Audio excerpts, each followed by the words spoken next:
Have you ever wondered what is inside unowned houses in Brookhaven? Mainly, okay, we're going to test this glitch on apartments and rooms. Okay, that is what's inside. So this is what is inside. This is totally sick. But then you go out eventually. Now, I'm pretty sure apartments will look the same.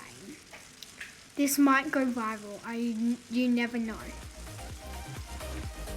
This is definitely going to go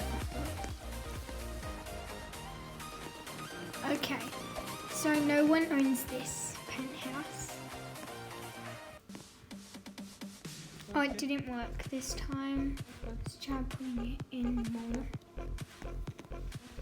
And this is what it looks like. That is sick. No, I'm stuck.